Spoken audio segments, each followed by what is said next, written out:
regardless berada di mana, you pergi jumpa orang Melayu akan bercakap tentang kegusaran mereka apabila Melayu ni berpecah-pecah. Cukuplah kuasa politik Melayu ini dicari-cari menjadi lebih kecil. Doktor, saya nak follow up ni lah tentang penyatuan bangsa, payung Melayu, Melayu lemah kerana berpecah. Masalahnya lah orang Melayu tak bersatu. Itu je pun. Bukannya perpecahan kalangan orang Melayu.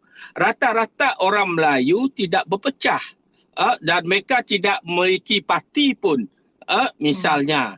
Jadi perpecahan yang dikatakan perpecahan Melayu ialah perpecahan di kalangan parti politik yang berebut kuasa. Sedangkan dalam realiti sebenar, saya kira orang Melayu tidak berpecah. Dalam konteks kampung, dalam konteks bandar dan sebagainya. Cuma yang cuba memecahkannya orang politik menggunakan sentimen Melayu berpecah. Sedangkan bukan Melayu berpecah, tapi parti politik yang dipimpin mereka yang berpecah. Ataupun orang kata berpakat lebih kurang, ada ketamakan kat situ. Punca orang Melayu berpecah bila pemimpin dia tamak kuasa. Ni Melayu yang berpecah ni bukan Melayu nak pecah sangat, sebab pemimpin nak pecah. Pasal rebut kuasa ni lah. Jadi bila sampai sekarang tu, kita fikirkan disebabkan masalah-masalah tu tak pasal-pasal. Melayu cuma berbeza ideologi politik je, bukannya berpecah. Itu saya sangat setuju. Dan Melayu ni pula bukan semuanya Melayu yang berpegang pada Melayu je, kan? Dia ada Melayu yang liberal, Melayu yang terbuka, Melayu yang boleh berfikir, kan? Kerana pengundi hari ini sudah berubah. Undi mereka berpecah-pecah kepada pelbagai parti. Bukan hanya satu atau dua parti besar saja. Mereka tidak lagi melihat nostalgia atau sejarah. Mereka melihat tawaran dan masa depan. Mereka lebih kritikal, tidak mudah percaya janji politik dan yang lebih berani. Ada di antara mereka mempersoalkan dasar kerajaan. Inilah realiti baru politik moden. Kuasa dikongsi, perbezaan dihormati dan kerajaan dibentuk melalui persefahaman dan kompromi. Dan saya melihat ini bukan satu kelemahan sistem, tetapi ini adalah kematangan demokrasi. Amerika Afro-Asia tu, Mugabe dengan Mahathir, dan kita tidak akan dominasi dan berani melawan dunia. So kalau kita sentiasa boleh melihat dulu kita hebat dan diterajui oleh orang-orang Melayu yang hebat, keberanian itu dituntut sekarang lah. Tapi bukan saja oleh orang Melayu, keberanian untuk rakyat tu bangkit dan menyatakan, this is not correct, ni tak betul ni, kita nak bercakap ni kan. Sebab kenapa kerajaan perlu takut kalau rakyat nak bersuara? Sebenarnya kerajaan harus berani. Dia kena bangga lah, ada kematangan rakyat untuk berani melawan dia tu. Bila kita lawan, itu menunjukkan kepada kerajaan ada something wrong ni. Kita kena improve our delivery, kita kena improve diri kita kena improve sistem kita mungkin. Kan? Sebab kalau semua okey, saya rasa rakyat takkan bising. Tapi rakyat mula persoal sebab rakyat melihat sesuatu yang tidak kena. Akta Sultan satu lagi tuan, kalau kita lihat waktu sebelum-sebelum ni memang diperjuangkan oleh kerajaan yang ada sekarang lah, Datuk Seri Anwar Ibrahim dan kucu-kucu dan kalangannya.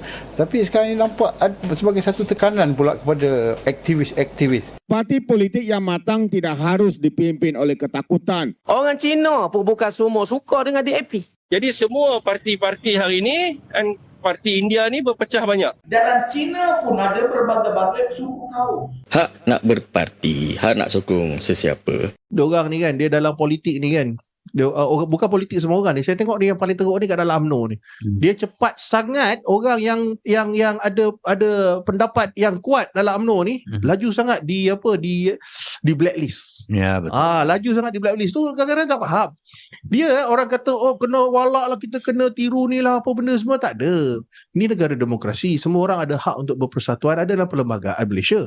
Jadi kalau apa-apa saja yang mereka pilih untuk berpegang pendapat tertentu, tak kisahlah. Kepelbagaian pandangan itu adalah rahmah. Pandangan itu, kita ada kebebasan untuk menyatakan pandangan itu.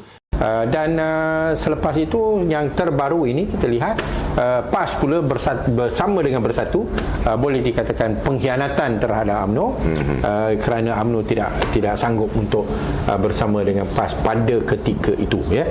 Tapi ini Akmal datang dengan teori ataupun cadangan yang lain yang tidak diamalkan dari segi praktiknya oleh pimpinan UMNO nasional itu sendiri.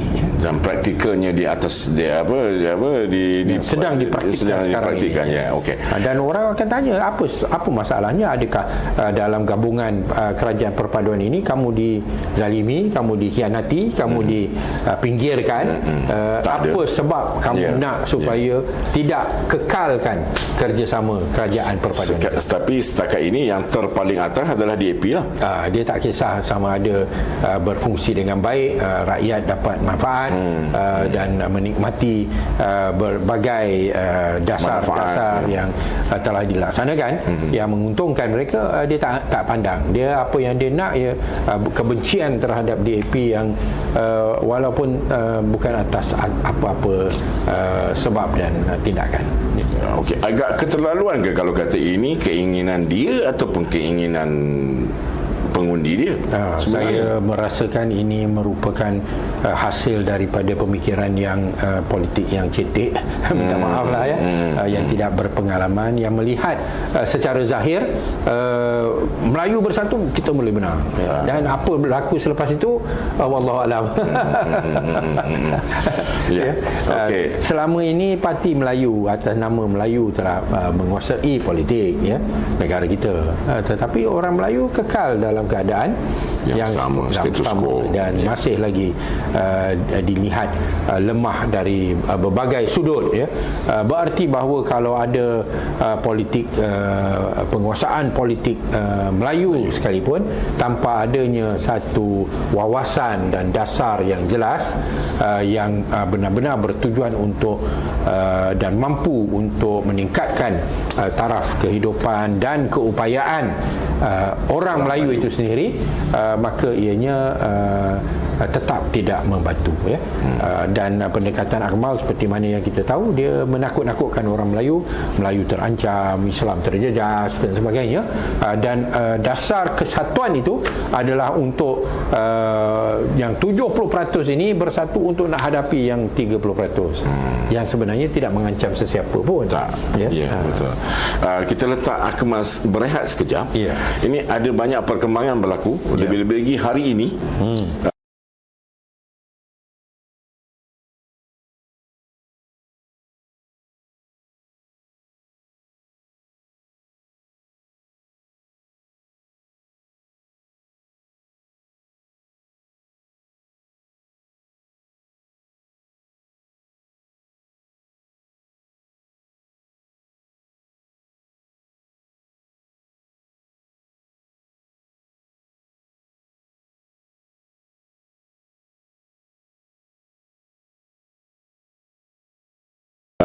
Hari ini isu Melayu ni nak bersatu memang tak ada lah tuan-tuan. Cerita mengenai rumah bangsa, kolaborasi agung ni semua pembohong lah. Penyatuan Melayu ni tak ada makna. Apa yang tak ada maknanya?